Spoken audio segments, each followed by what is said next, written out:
It looks like the snake got something.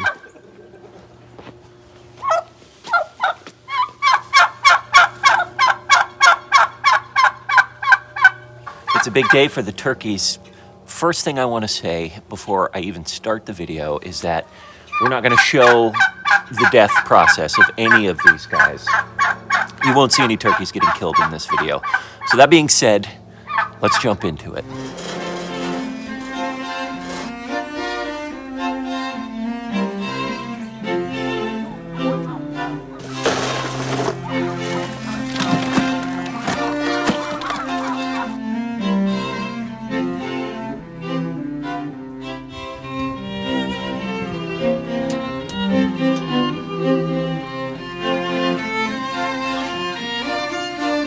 I picked the perfect day to do the turkey processing.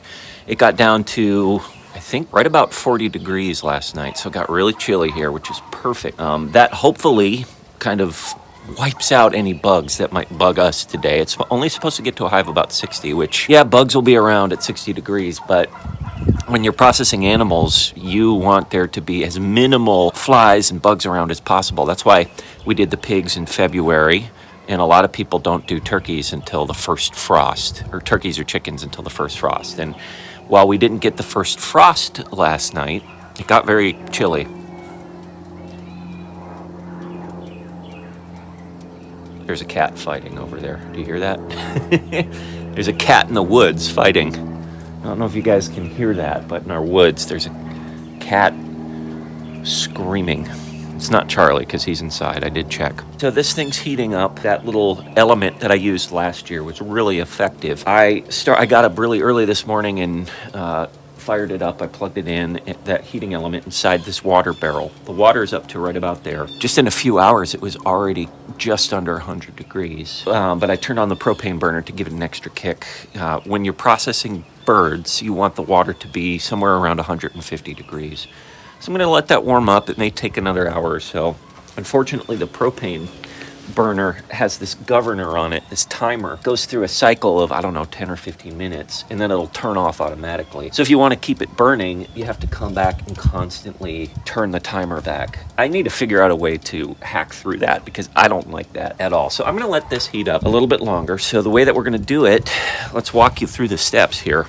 The first thing we're going to do is process the turkeys here in these kill cones. We'll let them bleed out. Once we've processed them, we're going to move along to the water barrel. I'm going to put a little bit of soap in here. A viewer gave me that tip last year. You put a tiny bit of dish soap in your water, and it makes removing the feathers much easier. I would use the plucker, but the turkeys are too big for the plucker, so I have to manually remove the feathers. The dish soap makes such a difference. When Nate and I were doing the turkeys last year, we put a little bit of dish soap in there, and the feathers just slid right off. So once I've dipped the birds in there for, 20, 30 seconds. I'll move them into this sink right here. I'll start removing their feathers. I've got a feather bucket right there. I'll probably just put the feathers in the compost, or maybe in one of these feed bags. I'll just fill the feed bags with feathers. I'm not sure yet. Once we've plucked them and the turkeys are naked, we're going to take them over to our workstation here. I've got 2 tables set up. I've got this table right here, this table, and then, of course, I've got all my butchering knives. And then I've got a gut bucket. Once we've processed the turkeys, it shouldn't take too long, we'll move them into the coolers where we'll let them rest overnight. We're probably going to cut these guys up, maybe not a spatchcock, maybe quarter them, and put them in freeze-dry bags. Not freeze-dry bags. Those bags that you dip in hot water and they suction up, those are perfect for the freezer. So we'll probably quarter them, put them in the freezer tomorrow. But today's the big day. Big day, game day for the turkeys. But that's the process. That's how this is going to work. Again, like I said, this is perfect weather. I was going to call some people to help out. I was probably going to call Nate to help out. But with the small amount of turkeys that we have and the fact that it probably won't take all that long, I'm just going to do them myself. Maybe my dad might help move the turkeys, but part of me wants to give it a shot to see what it'll be like to do them myself. Let's check on the temperature of the barrel, see where we're at. About 125 at the moment, so I'm going to give this another half an hour or so to heat up, and we should start being ready to get going on this.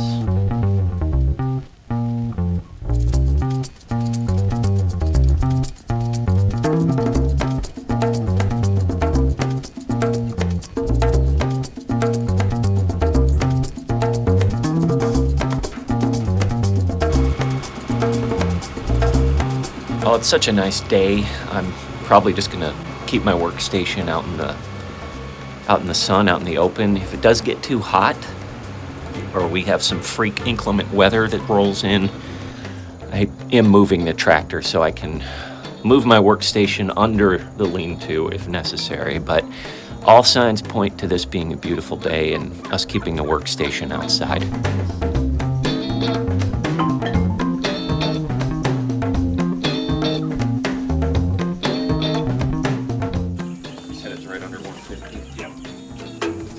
This thing is just incredible. I have half a mind to buy like a stock tank, fill it with water, and get a little hot tub going.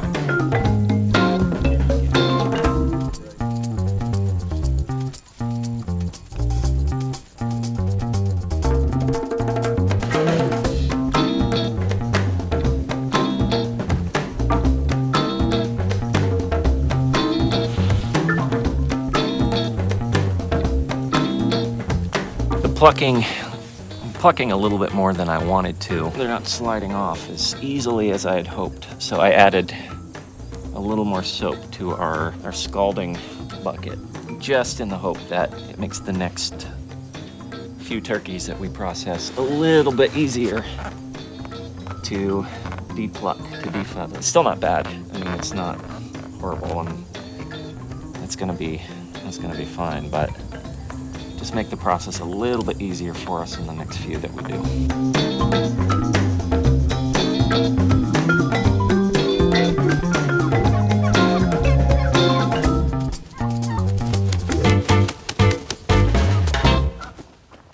So the extra soap and hanging it made a huge difference in terms of plucking. This is a lot easier to do with that extra soap. The feathers are just gliding right off, so it should make the rest of our work a lot quicker. Yep.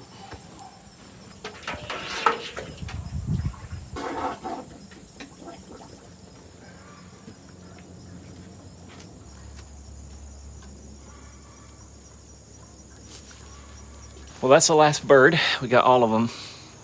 I'm glad that part's over.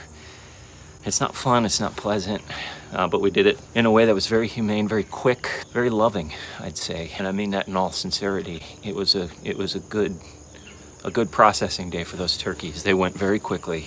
So we're feathering the last bird. Dad's at that right now. And we're gonna maybe take a little break and then switch gears to actually dressing the birds out and gutting them.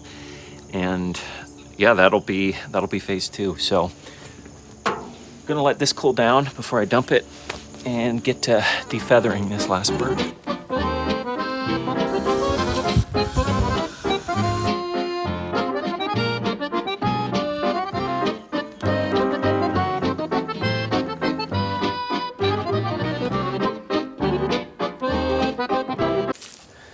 It looks like the snake got something. I don't think it's one of our chicken eggs, but that wild turkey has been laying eggs back here. We were moving some of the stuff back to the shed, cleaning up, and we saw that snake with a big old bulge. Looks like an egg, but that wild turkey that's been roaming around has been laying eggs back here. So I'm hoping, fingers crossed, that that's what that snake has in its belly and not one of our chicken eggs. Well, the tough stuff's done. We got a couple birds moved from the pasture alive and into these coolers. There's one bird, and there's a couple more coolers in there, as well as the outdoor freezer that we're storing them in. We're gonna let them rest overnight. I might get a little more ice to put in here. We're gonna let them rest overnight and then quarter them tomorrow, and then use those boil up bags, whatever the heck you call those things, and then move them directly into the freezer. So I'm happy. At this point, I just want to clean up, because there's a lot to clean up. and reflect on how thankful I am for those birds. They were friendly animals.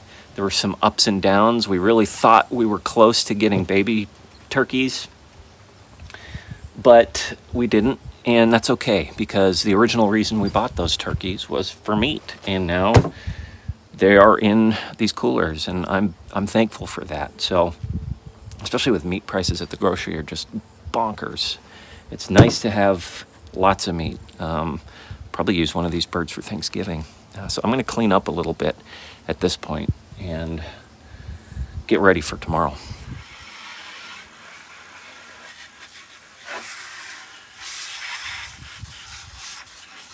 Well, it seems mighty lonely out here in the poultry run now that the turkeys aren't chattering away like they normally do when I'm here. They will serve us well. They'll serve us in a good way. I'm very happy for their sacrifice to feed us, to nourish us.